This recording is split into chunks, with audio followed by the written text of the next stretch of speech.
नमस्कार दोस्तों, हिंदी कहानी 2.0 चैनल में आपका स्वागत है। आज हम कहानियों की अगली कड़ी में फणीश्वर नाथ रेणु जी द्वारा लिखित कहानी पंचलाइट को सुनते हैं। लेकिन उससे पहले आप सभी लोग से एक विनम्र अनुरोध है कि अगर चैनल पर नए हैं तो चैनल को सब्सक्राइब ज़रूर कीजिएगा। कहानी अच्छी लगे तो लाइक शेयर कमेंट ज़रूर कीजिएगा। तो चलिए शुरू करते हैं कहानी पंचलाइट। पिछले 15 दिनों से दंड जुर्माने के पैसे जमा करके महतो टोली के पंचों ने पेट्रोमैक्स खरीदा है। इस बार रामनवमी के मेले में गांव में सब मिलाकर 8 पंचायतें हैं। हर एक जाति की अलग अलग सभा चट्टी है। सभी पंचायतों में दरी, जाजिम, सतरंजी और पेट्रोमैक्स हैं। पेट्रोमैक्स जिसे गांव वाले पंचलाइट कहते हैं। पंचलाइट खरीदने के बाद पंचों ने मेले में ही तय किया 10 रुपये बच गए हैं, इससे पूजा की सामग्री खरीद ली जाए। बिना नेम टेम के कल कब्जे वाली चीज़ का पुण्याह नहीं करना चाहिए। अंग्रेज बहादुर के राज में भी पुल बनाने से पहले बलि दी जाती थी। मेले से सभी पंच दिन दहाड़े ही गांव लौटे। सबसे आगे पंचायत का छड़ीदार पंचलाइट का डिब्बा माथे पर लेकर और उसके पीछे सरदार, दीवान और पंच वगैरह। गांव के बाहरी ब्राह्मण टोले के फुंटगी झा ने टोक दिया, कितने में लालटेन खरीदा हुआ है महतो? देखते नहीं हैं पंचलाइट है। बामन टोली के लोग ऐसे ही ताब करते हैं। अपने घर की ढिबरी को भी बिजली बत्ती कहेंगे और दूसरों के पंचलाइट को लालटेन। टोले भर के लोग जमा हो गए। औरत, मर्द, बूढ़े, बच्चे सभी कामकाज छोड़कर दौड़े आए। चल रे चल, अपना पंचलाइट आया है पंचलाइट। छड़ीदार अगनू महतो रह रहकर लोगों को चेतावनी देने लगा। हाँ, जरा दूर से छूछा मत करो, ठेस न लगे। सरदार ने अपनी स्त्री से कहा, सांझ को पूजा होगी, जल्दी से नहा धोकर चौका पीढ़ी लगाओ। टोले की कीर्तन मंडली के मूल ज्ञान ने अपने भगतिया पच्छकों को समझाकर कहा, देखो आज पंचलाइट की रोशनी में कीर्तन होगा। बेताले लोगों से पहले ही कह देता हूँ, आज यदि आखिर धरने में 1.5 बेड़ हुआ तो दूसरे दिन से एकदम बैकाट। औरतों की मंडली में गुलरी काकी गोसाई का गीत गुनगुनाने लगी। छोटे छोटे बच्चों ने उत्साह के मारे बेवजह शोरगुल मचाना शुरू कर दिया। सूरज डूबने के 1 घंटा पहले से ही टोले भर के लोग सरदार के दरवाजे पर आकर जमा हो गए। पंचलाइट पंचलाइट पंचलाइट के सिवा और कोई गप नहीं, कोई दूसरी बात नहीं।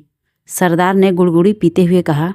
दुकानदार ने पहले सुनाया, पूरे 5 कौड़ी 5 रुपया। मैंने कहा कि दुकानदार साहब, यह मत समझिए कि हम लोग एकदम देहाती हैं, बहुत पंचलाइट देखा है। इसके बाद दुकानदार मेरा मुंह देखने लगा। बोला, लगता है आप जाति के सरदार हैं। ठीक है, जब आप सरदार होकर खुद पंचलाइट खरीदने आए हैं तो जाइए, पूरे 5 कौड़ी में आपको दे रहे हैं। दीवान जी ने कहा, अलबत्ता चेहरा परखने वाला दुकानदार है। पंचलाइट का बक्सा दुकान का नौकर देना नहीं चाहता था। मैंने कहा, देखिए दुकानदार साहब, बिना बक्सा पंचलाइट कैसे ले जाएंगे? दुकानदार ने नौकर को डांटते हुए कहा, क्यों रे, दीवान जी की आंखों के आगे धूर खेल करता है, दे दो बक्सा। टोले के लोगों ने अपने सरदार और दीवान को श्रद्धा भरी निगाहों से देखा। छड़ीदार ने औरतों की मंडली में सुनाया, रास्ते में सन्न सन्न बोलता था पंचलाइट, लेकिन ऐन मौके पर लेकिन लग गया। रुदल शाह बनिए की दुकान से 3 बोतल किरासन तेल आया और सवाल पैदा हुआ, पंचलाइट को जलाएगा कौन? यह बात पहले किसी के दिमाग में नहीं आई थी। पंचलाइट खरीदने से पहले किसी ने न सोचा, खरीदने के बाद भी नहीं। अब पूजा की सामग्री चौक पर सजी हुई है। कीर्तनिया लोग खोल ढोल करताल खोलकर बैठे हैं और पंचलाइट पड़ा हुआ है। गांव वालों ने आज तक कोई ऐसी चीज़ नहीं खरीदी जिसमें जलाने बुझाने का झंझट हो। कहावत है ना, भाई रे गाय लूँ तो दूहे कौन, लो मजा। अब इस कल कब्जे वाली चीज़ को कौन बाले? यह बात नहीं कि गांव भर में कोई पंचलाइट बालने वाला नहीं। हर एक पंचायत में पंचलाइट है, उसके जलाने वाले जानकार हैं। लेकिन सवाल है कि पहली बार नेम टेम करके शुभ लाभ करके दूसरी पंचायत के आदमी की मदद से पंचलाइट जलेगा? इससे तो अच्छा है पंचलाइट पड़ा रहे। जिंदगी भर ताना कौन सहे? बात में दूसरे टोलों के लोग कूट करेंगे, तुम लोगों का पंचलाइट पहली बार दूसरे के हाथ से। ना, पंचायत की इज्जत का सवाल है, दूसरे टोले के लोगों से मत कहिए। चारों ओर उदासी छा गई। अंधेरा बढ़ने लगा। किसी ने अपने घर में आज ढिबरी भी नहीं जलाई थी। आज पंचलैट के सामने ढिबरी कौन बालता है। सब किए कराए पर पानी फिर रहा था। सरदार, दीवान और छड़ीदार के मुंह में बोली नहीं। पंचों के चेहरे उतर गए थे। किसी ने दबी हुई आवाज़ में कहा, कल कब्जे वाली चीज़ का नखरा बहुत बड़ा होता है।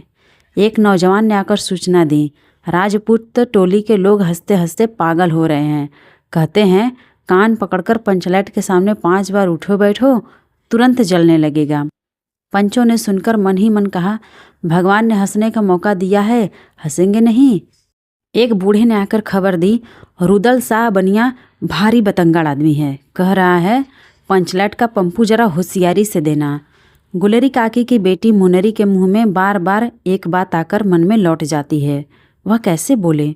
वह जानती है कि गोधन पंचलैट बालना जानता है, लेकिन गोधन का हुक्का पानी पंचायत से बंद है। मुनरी की माँ ने पंचायत से फरियाद की थी कि गोधन रोज उसकी बेटी को देखकर सलम सलम वाला सलीमा का गीत गाता है, हम तुमसे मोहब्बत करके सलम। पंचों की निगाह पर गोधन बहुत दिन से चढ़ा हुआ था। दूसरे गांव से आकर बसा है। गोधन और अब टोले के पंचों को पान सुपारी खाने के लिए भी कुछ नहीं दिया। परवाह ही नहीं करता है। बस पंचों को मौका मिला, 10 रुपया जुर्माना न देने से हुक्का पानी बंद। आज तक गोधन पंचायत से बाहर है, उससे कैसे कहा जाए, मुनरी उसका नाम कैसे ले, और उधर जाति का पानी उतर रहा है। मुनरी ने चालाकी से अपनी सहेली कनेली के कान में बात डाल दी। कनेली चीगो चीध चिन्ह। कनेली मुस्कुराकर रह गई। गोधन तो बंद है। मुनरी बोली, तू कह तो सरदार से, गोधन जानता है पंचलैट बानला। कनेली बोली, कौन गोधन? गोधन जानता है बालना। लेकिन सरदार ने दीवान की ओर देखा और दीवान ने पंचों की ओर। पंचों ने एक मत होकर हुक्का पानी बंद किया है। सलीमा का गीत गाकर आंख का इशारा मारने वाले गोधन से गांव भर के लोग नाराज थे। सरदार ने कहा, जाति की बंदिश क्या, जबकि जाति की इज्जत ही पानी में बही जा रही है। क्यों दीवान? दीवान ने कहा, ठीक है।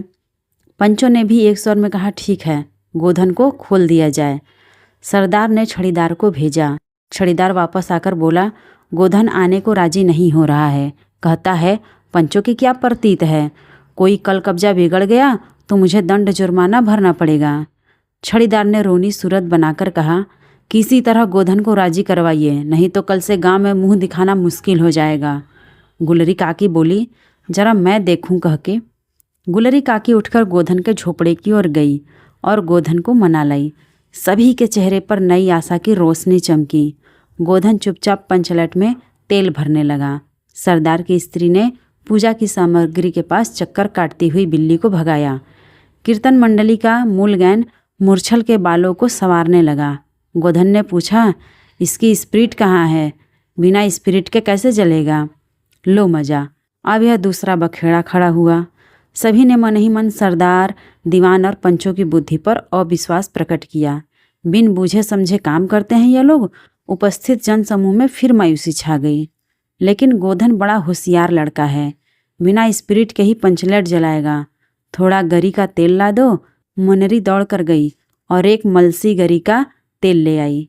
गोधन पंचलैट में पंप देने लगा। पंचलैट की रेशमी थैली में धीरे धीरे रोशनी आने लगी। गोधन कभी मुंह से फूंकता, कभी पंचलैट की चाबी घुमाता। थोड़ी देर के बाद पंचलैट से सनसनाहट की आवाज़ निकलने लगी और रोशनी बढ़ती गई। लोगों के दिल का मैल दूर हो गया। गोधन बड़ा काबिल लड़का है। अंत में पंचलाइट की रोशनी से सारी टोली जगमगा उठी तो कीर्तनिया लोगों ने एक स्वर में कहा, महावीर स्वामी की जय। ध्वनि के साथ कीर्तन शुरू कर दिया। पंचलाइट की रोशनी में सभी के मुस्कुराते हुए चेहरे स्पष्ट हो गए। गोधन ने सबका दिल जीत लिया। मुनरी ने हसरत भरी निगाह से गोधन की ओर देखा। आंखें चार हुई और आंखों ही आंखों में बातें हुई। कहा, सुना माफ़ करना, मेरा क्या कसूर। सरदार ने गोधन को बहुत प्यार से पास बुलाकर कहा, तुमने जाति की इज्जत रखी है, तुम्हारा 7 खून माफ़। खूब गाओ सलीमा का गाना। गुलरी काकी बोली, आज रात मेरे घर में खाना गोधन। गोधन ने फिर एक बार मुनरी की ओर देखा। मुनरी की पलकें झुक गई। कीर्तनिया लोगों ने एक कीर्तन समाप्त कर जय ध्वनि की जय हो। पंचलैट के प्रकाश में पेड़ पौधों का पत्ता पत्ता पुलकित हो रहा था। तो आज की ये फणीश्वर नाथ रेणु जी द्वारा लिखित कहानी पंचलैट आपको कैसी लगी? कमेंट करके ज़रूर बताइएगा। और अगर चैनल पर नए हैं तो चैनल को सब्सक्राइब ज़रूर कीजिएगा और अपने दोस्तों को भी शेयर कीजिएगा।